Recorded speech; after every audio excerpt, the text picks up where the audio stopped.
Creo que le debo una disculpa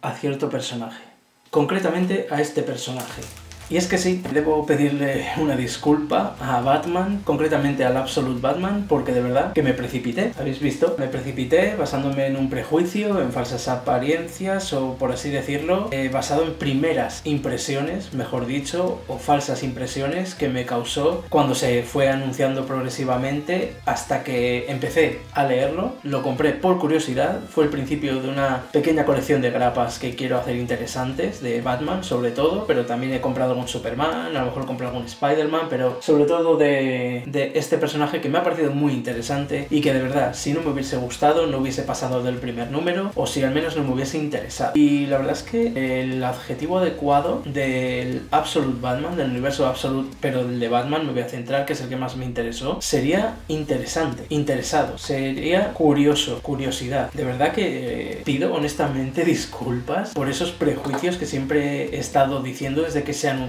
el nuevo universo Absolute y vi este logo que os pondré. Os iré poniendo recursos por la pantalla para que refuercen un poco a lo que me refiero con ciertos puntos que quiero tocar. Los tengo apuntados aquí y el primero es ese, que cuando se anunció este logo de primeras, sin mucho más contexto, lo odié. La verdad es que lo vi, lo odié, me pareció horrible, me pareció una aberración, me pareció una ofensa incluso a Batman, pero claro, sin tener contexto y sin nada, en cierto modo yo entiendo también a la gente que, como fue mi caso, odió y ragueó a este nuevo Batman. No se sabía ni siquiera que iba a haber un nuevo universo, llamémosle diferente o alternativo, de los superhéroes principales de DC: Batman, Superman y Wonder Woman sobre todo. Creo que también va a salir un Absolute de otros personajes, pero la base del universo Absolute está en estos tres pilares, en el cual, como digo, me voy a centrar en Batman, que es mi personaje de DC y mi universo de DC favorito, aunque ya digo, el Absolute Superman 1 también lo compré, pero tengo que decir que lo compré básicamente por estética y porque me gustó mucho el diseño de Superman y porque el dibujante, si no me equivoco con otro, es español. En este caso, el guión, tengo que decir que me esperaba más, siendo de Scott Snyder, del Absolute Batman, y tampoco es nada del otro mundo, pero es suficientemente interesante la trama que eclipsa un poco el guión tan, digamos, sencillo,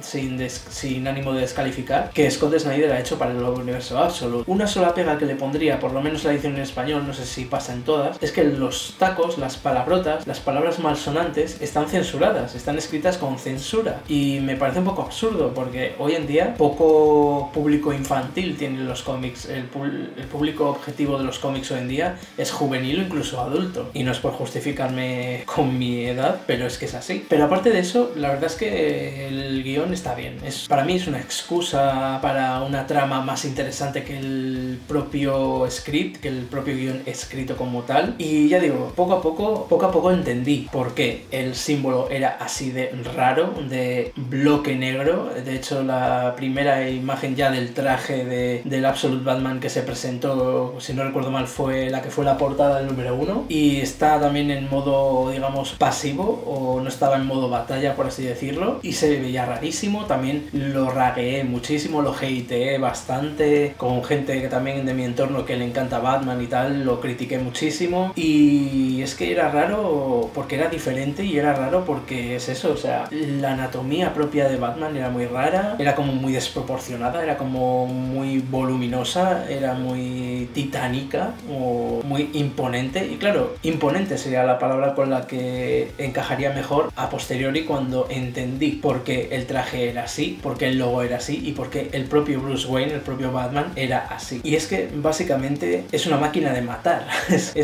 Básicamente es una máquina de matar en el sentido físico y en el sentido práctico del traje, en el sentido físico del propio Bruce Wayne y del sentido del traje, porque cuando se me ha quedado sin batería el foco rojo, así que seguimos solo con el de atrás, ¿vale? Y es que claro, cuando me compré el número 1 y lo leí, no iba con demasiadas expectativas, porque ya digo, todavía no entendía por qué esto era así, por qué Bruce Wayne era tan cachas y tan con un tren superior tan grande, con unas piernas tan grandes. Se puede decir que es casi un físico de culturista, pero adaptado a un cómic, no realista. Y es que claro,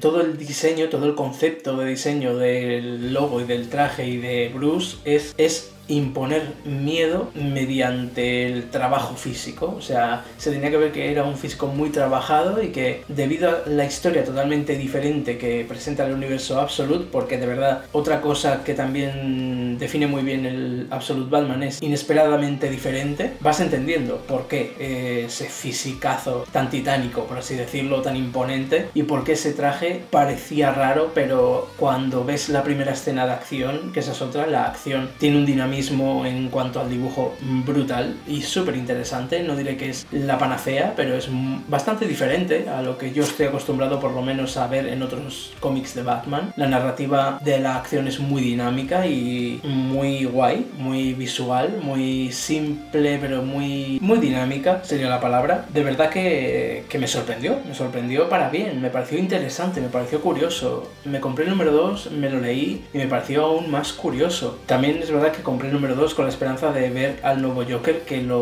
literalmente en el final del primer número parece que te lo presentan y que va a salir y todavía no ha salido. No me he leído todavía ni el 3 ni el 4, pero me los tengo que leer. Y también tengo una teoría respecto al número 4 que ahora os comentaré. Pero ya digo, vas entendiendo poco a poco a medida que lo vas leyendo el porqué de ese diseño de personaje. También aparece un Alfred totalmente diferente a lo que estamos acostumbrados, con un origen también algo diferente, pero no tan alejado de otros lores que ha tenido Alfred Pennyworth en el universo DC, pero sí que es diferente en cuanto a la relación con la familia Wayne, que si no recuerdo mal no hay ninguna en este caso, no tiene nada que ver, es más bien, este Alfred tiene un diseño totalmente diferente, totalmente irreconocible incluso a lo habitual, porque no tiene nada que ver con lo que era. Este Alfred es una especie de lobo solitario, es una especie de soldado de fortuna, soldado de invierno se podría llamar, no en el sentido Marvel, sino en el sentido bélico, un poco soldado que trabaja por libre, no mercenario tal cual, pero sí bajo ciertas órdenes, pero trabajando solo y al parecer investigando a Batman, porque no se sabe si este hombre murciélago es una amenaza o si no. Esto quizá es de lo poco más similar a lo que estamos acostumbrados con el universo de Batman, junto con la pérdida de sus familiares, pero no del todo. ¿Por qué? Porque no pierde a su madre, solo pierde a su padre, solo pierde a Thomas Wayne, pero Martha Wayne está viva porque la pérdida de Thomas Wayne es totalmente diferente a la habitual también, que no quiero entrar en detalles por no spoilear, porque es parte del encanto del número 1 además, ese origen de Batman tan acostumbrados que estamos que es en un pozo o en una fosa o en un sitio profundo en el que es atacado por murciélagos, pues aquí pasa en otro sitio. Y la madre no está presente y por lo tanto el único que muere es el padre y la madre está viva. Pero claro, no es la familia Wayne filántropa a la que estamos también habituados a ver en todos los universos conocidos, sino que por X motivos Bruce Wayne es un trabajador de la construcción, solo que claro, ese físico no es solo de ser un albañil, también es de que es un grandísimo aficionado, yo diría que hasta el punto de obsesionado por las artes marciales mixtas, el MMA, pero sobre todo el kickboxing o el valetudo o ese tipo de prácticas marciales más contemporáneas, no tan asiáticas como podía tener a lo mejor el Caballero Oscuro de Nolan, que tenía ciertos orígenes con los Ra's al Ghul y todo eso más asiáticos. Esto no, esto es más artes marciales más callejeras para entendernos, y es un trabajador de clase media, no es tampoco pobre, pero es de clase media, y ese aspecto imponente y mastodóntico casi que tiene él se ha trabajado mediante el entrenamiento físico y tal durante años, y el traje también es, digamos, hecho por él, un poco handmade, pero claro, ya aquí partimos un poco la credibilidad de la realidad y un poco la ficción, porque hay ciertas cosas que no te terminas de creer si crees que esto es realista, porque no lo es. Sí que es más cercano a la realidad, pero no es realismo tampoco, no es costumbrismo, ¿vale? Y también se traslada ese monumentalismo, si se podría decir así, al Batmóvil. El Batmóvil también se presenta en estos primeros números del Absolute Batman y se presenta totalmente diferente. No es un tanque como el Caballero Oscuro, como se le llamó siempre el Batmóvil tanque. No es un Batmóvil con reminiscencias de tanque como el de el Batman de Ben Affleck. No es un coche al uso, un muscle car modificado como el de The Batman, que me pareció brutal y me hubiera encajado bien en este Bruce Wayne también. pero no, tenía que ser colosal, tenía que ser algo colosal y mastodóntico. Pues es un camión gigantesco, totalmente desproporcionado, obviamente, por eso digo que también hay que perder un poco hay que tener esa suspensión de la realidad también en ese sentido, en ciertos momentos sobre todo. Es como un edificio de 2 plantas de alto, es mastodóntico, tiene una especie de quitanieves, o por decirlo de alguna manera, en el morro. Bueno, esa sensación de imponencia se traslada a todo lo que está alrededor de Batman en este universo. El modo, como lo llamé yo, el modo berserker de Batman es brutal, es muy crudo, se podría decir. Lo que yo llamo modo berserker en todos los Batman es cuando ya la ira le consume y ataca sin piedad y sin casi raciocinio. Pues aquí se traslada incluso físicamente con el traje y me parece muy interesante, la verdad. ¿Y por qué el escudo, el logo de Batman del pecho es así de raro? Porque también es un arma. Todo el traje es un arma. Y me parece brutal. Todo en ese traje es mortal. Y el pecho, sabemos que en otros Batmans es donde lleva el Batarang, es donde lleva ciertos accesorios, que por cierto los Batarangs son los cuernos de la capucha, digamos, de Batman. No me lo esperaba para nada que los sacase de ahí y me encantó. Un recurso muy guay y muy handmade, muy hecho a mano. A mí también se me hubiera ocurrido usar los propios cuernos, convertirlos en los Batarangs, la verdad, es muy lógico. Pero esto ya es una burrada, o sea, convertir el logo del pecho en un hacha, al más puro estilo vikingo, por así decirlo, o metalero, un hacha de doble hoja si no me equivoco, y muy guay, porque cuando se quita el hacha del pecho, por así decirlo, le queda una especie como de textura o de patrón de cota de malla que le da ese rollo como épico, como medieval o como vikingo, como fantasía nórdica o fantasía medieval, que mola mucho, que es un punto muy guay a nivel de diseño y a nivel estético en el cómic. Y ya digo, por eso era tan raro, porque el logo de Batman siempre es útil. En este caso era un hacha. Por eso era tan plano, por eso no tenía casi formas, porque un hacha con más formas hubiera quedado bien, pero no hubiera sido tan realista, entre comillas, como hacerlo más práctico, más elemental y más básico, porque también es un poco representativo del Batman en cuestión. Creo que ya se ha visto, o se va a ver en el número 5, no estoy seguro, a la Catwoman, que he visto diseños, por internet hay diseños del personaje, y vuelve a ser una Catwoman muy explosiva, muy voluptuosa, muy tal. El casco que lleva me parece diferente, me parece muy guay, me parece un poco rollo futurista, un poco como cyberpunk, no sé, me pareció una mezcla de cyberpunk y Catwoman, diseños más básicos. Alguna Catwoman que dibujó Jim Lee me recuerda un poco lo que es el mono en sí, pero el casco es muy cyberpunk, muy guay, y no sé qué tal, la verdad, no sé, ya veremos cuando lo lea. Pero bueno, que en resumidas cuentas, que me estoy enrollando mucho, yo diría que este Batman en general tiene mucha coherencia respecto a su modus vivendi y que lo prejuzgué precisamente porque no había leído nada ni se conocía cuando lo vi por primera vez, nada acerca de su lore, y claro, te esperas algo que más o menos ande por donde ha venido Batman hasta ahora, pero es que es totalmente diferente y por eso me parece tan interesante. Y entre interesantes quiero destacar el número 4 dibujado por el gran Gabriel Balta, dibujante español que me flipa. La portada es brutal, pero no es tan fiel a su estilo 100%. Sí que es un diseño muy Balta, pero no es tan 100% como él dibuja, y en cuanto ves páginas interiores lo ves. Su estilo me encanta en cuanto a dibujar porque es muy sencillo pero muy efectivo. No diré minimalista porque tiene bastante detalle, pero es muy reconocible lo que dibuja a simple vista. Destacaría los vehículos, los camiones, que obviamente lleva la muñeca caliente dibujando camiones y vehículos por su obra que creo que todavía no ha acabado a día de hoy, o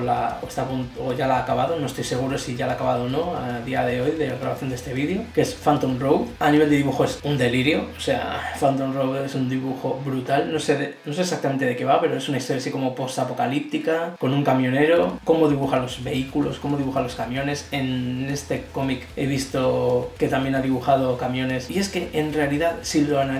analizas el estilo de Balta, y sobre todo en cuanto a armas, en cuanto a edificios, en cuanto a vehículos, es muy minimalista en realidad. Tiene mucho detalle, pero es extraño porque, aunque parezca que tiene mucho detalle, en realidad es muy elemental. O sea, es muy práctico el dibujo de Balta, a pesar de ser una una maestría del dibujo de plumilla al tradicional, llámalo plumilla, llámalo como en tinte él, y además cuando se reeditó El bosque de los automorisiones, voy a decirlo así por tema YouTube, cuando tenía otra cuenta de Twitter, porque ahora tengo una pero prácticamente no la uso, o sea, la tengo de adorno literalmente, me dio por escribir que qué maravilla de dibujo, arrobándole a él de Balta, y que no sé cómo está hecho, no sé cómo está dibujado y cómo está coloreado, porque también lo coloreaba él, si no me equivoco, pero me parece una brutalidad técnica, o algo así dije, pero me parece una brutalidad de dibujo. Y me respondió y me dijo que gracias, y que básicamente, a ver si me acuerdo bien, básicamente era tint, es que si tuviera el Twitter todavía lo buscaba y lo ponía en pantalla, pero es que ese no lo tengo porque lo tenía lleno de mierdas y de tweets sin sentido, o sea, no era nada malo, pero eran cosas que no me gustaban, o sea, me parecía que eran gilipolleces sin sentido y lo borré. Era algo así como, básicamente, acuarela, tinta y lejía, y me dejó muerto. Aparte de que flipé de que Balta me respondiese a mí, que no soy nadie, y en Twitter no era nadie y ahora menos, porque solo tengo un seguidor en la cuenta esa que tengo de adorno, pero flipé. Y por Instagram también lo poco que hablo con él, me parece muy majo, creo que es de Granada, pues su estilo de entintado me parece brutal, inspira mucho a mí a la hora de entintar también, obviamente con mi propio estilo, pero sí que me inspiro bastante en la técnica que él usa, y os habré dejado en pantalla al menos una página de este cómic solo con las tintas, sin el color, que en mi opinión pierde un poco el trabajo de Balta al meterle color, pero no quiere decir que esté mal, sino que a mí me gusta más el trabajo de Balta sin color. Y creo que poco más. En conclusión, el Absolute Batman me parece aire fresco para el personaje, para el universo Batman, para el universo Gotham, para el universo de DC en general, que te presentan algo diferente hasta la fecha. Me parece una historia más cercana, por lo que he dicho antes, de los orígenes o de, digamos, el modus vivendi de Bruce Wayne sobre todo, y de Alfred, por supuesto, porque también es un poco soldado de fortuna o lobo solitario, como digo y tal, pero es bastante terrenal, no tiene cosas que digas vaya flipada de ficción. Y poco más. Como último diré que si no te ha convencido igualmente, o no te convence, o lo has leído y no te termina de convencer el Absolute Batman, no te preocupes, será por Batmans y será por reediciones y tal, pero sobre todo no te preocupes porque creo que es en noviembre, pero no estoy seguro, así que a finales de este año, Jorge Jiménez, otro pedazo de dibujante español, dibujante bastante habitual en DC, sobre todo de Superman, pero se ha atrevido con Batman, va a sacar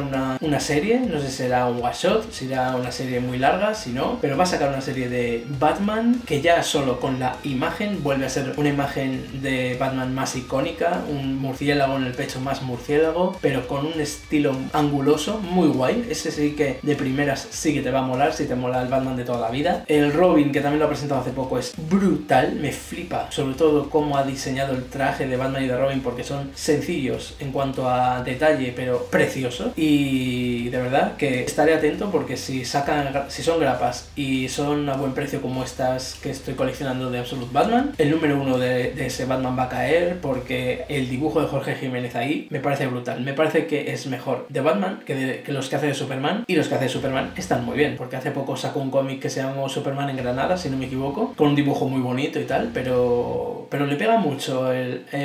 dibujar a Batman también. De hecho, me recuerda un poquito a Jim Lee, y Jim Lee es de mis dibujantes de Batman favoritos. Por cierto, si queréis que haga una pequeña serie de dibujantes de cómics que me gustan a mí españoles, para potenciar un poco el arte español del mundo del cómic, pues había mucho, porque algunos nos han dejado, más recientemente o menos, pero nos han dejado tristemente, como el gran Carlos Pacheco, que fue, yo creo que hasta ahora ha sido la gran pérdida del mundo del cómic español. Yo era fan de el diseño que hizo para los X-Men de los 90, Pacheco me pareció una locura, de verdad. Pues si queréis que hable de autores, sobre todo dibujantes, de cómic español, de DC, de Marvel o de otras más independientes, porque también los hay, que no trabajan para DC y para Marvel actualmente, pero hay un talento brutal en España y estaría guay a lo mejor hacer una serie, así que si queréis me lo dejáis en los comentarios ya que estáis, así también movemos un poquito el tema del algoritmo de la noche. Y like, compartid, suscribiros si no lo estáis, y nos vemos en el próximo vídeo, que será pronto.